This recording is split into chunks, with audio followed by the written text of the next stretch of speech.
sometimes there's events in a person's life that if they did it again, they would do it differently.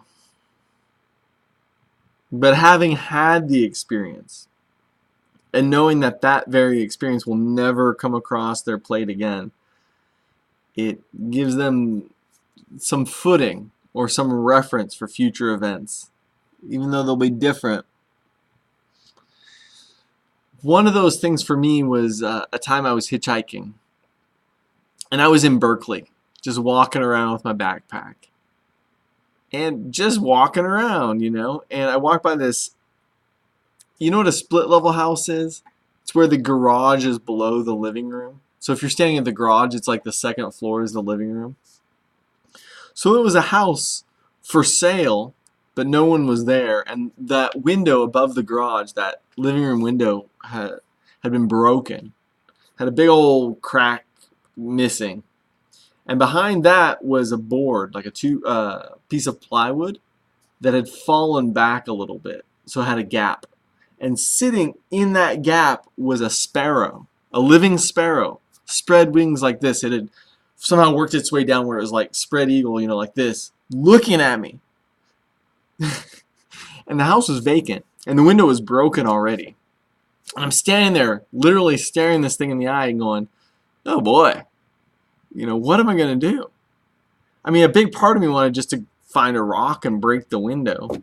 But, I'm in Berkeley. I don't know. There's not really anybody around, but at the same time, it's like, breaking a window? It was already broken.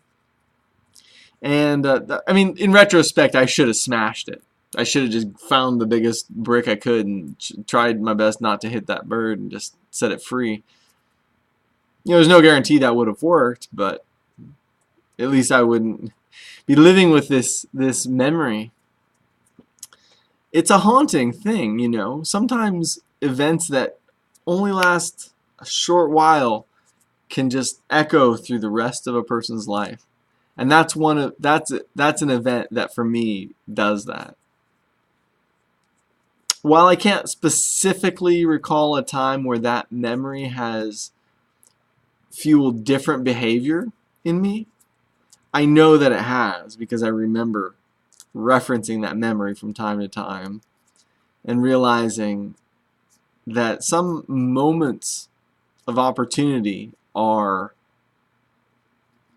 trials, tests, gifts. There's just so much unique stuff. But I would imagine everybody has memories like that, where there's just this,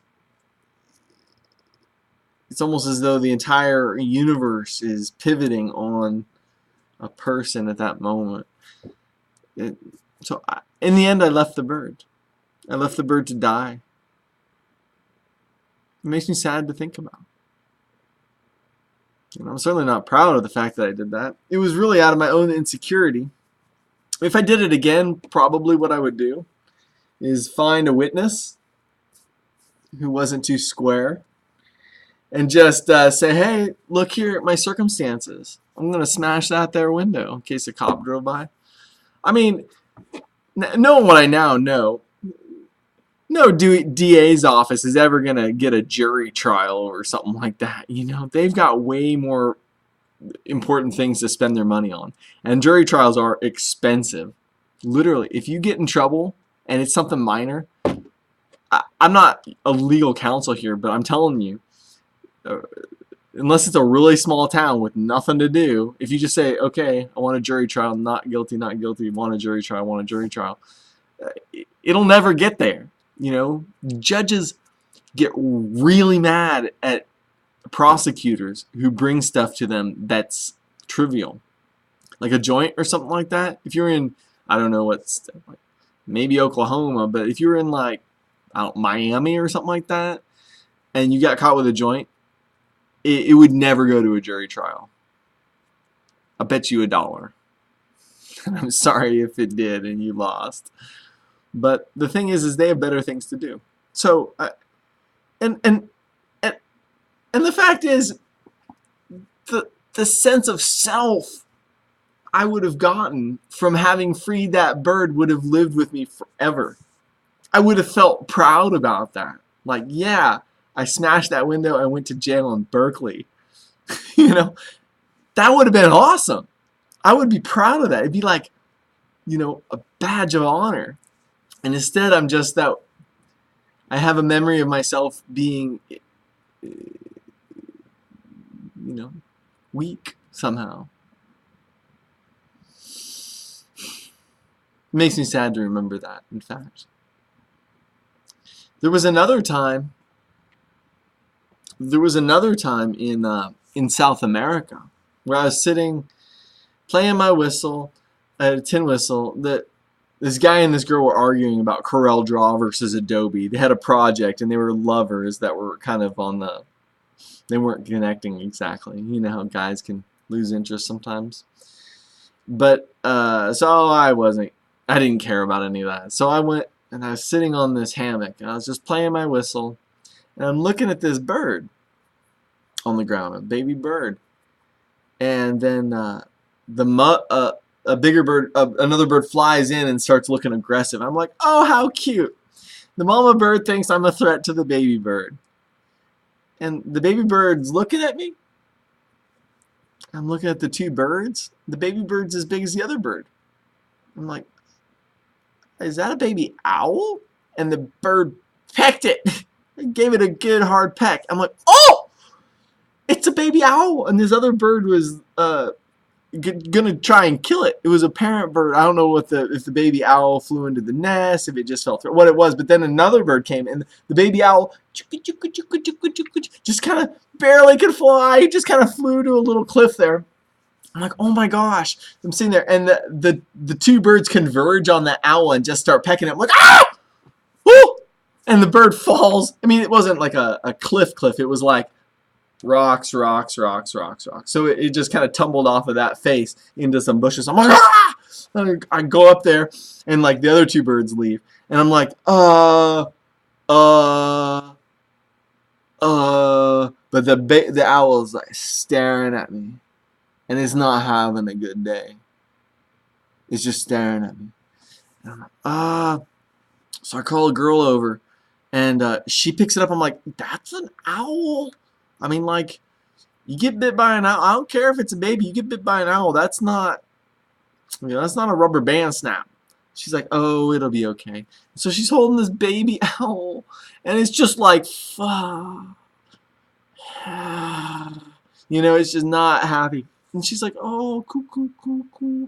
And she got it a box and stuff, and that night it must have flown away, because it wasn't there. And so I'm really happy about that.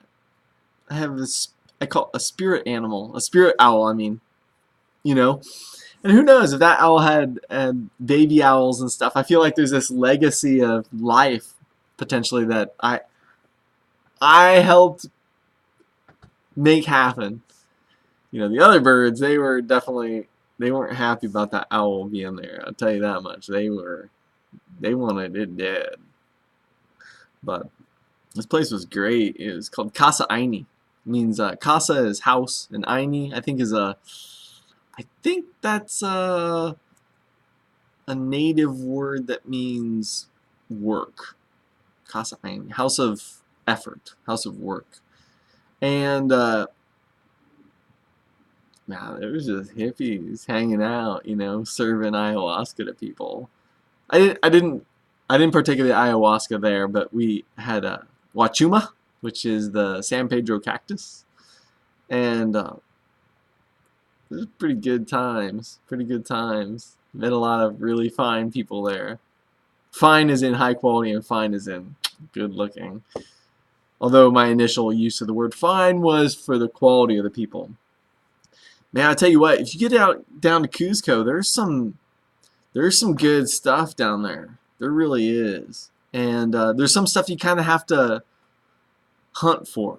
So if you're down there and people are saying, oh, you should check out the Temple of the Moon or something, you're like, oh, yeah, well, whatever. No.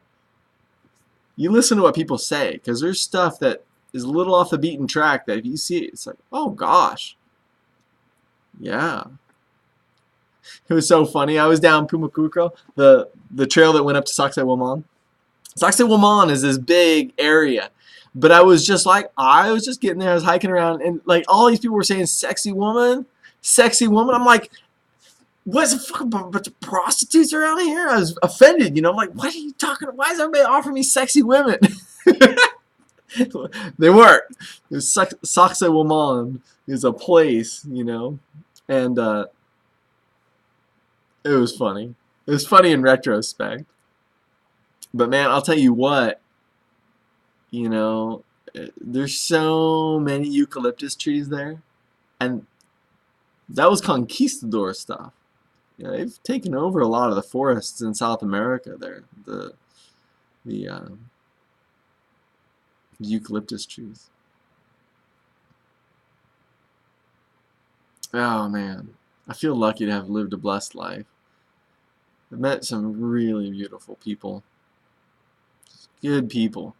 And it's so amazing knowing and meeting good people, because some people's mannerisms and phrases and just way of looking at life, I just feel upgraded. It's like in a video game where you go over a little doodad and you go boop, boop, boop, boop. It's just like that. And I feel like I'm every person I meet, I feel like I'm being given gifts of style, gifts of character. And I don't know if there's a way to quantify that. It seems so precious and valuable, but you can't put a dollar number on that. And at the end of life, does it matter how many dollars were here or there? I just want to be a good person and spread I just want to be entertaining for God. Because what else is there? It's like, if God is pleased with me, then all right. If I can give God pleasure, this great something phantom super being beyond all pleasure and pain, if that great being can experience pleasure, then may I give this being pleasure. May I give God pleasure. What more is there?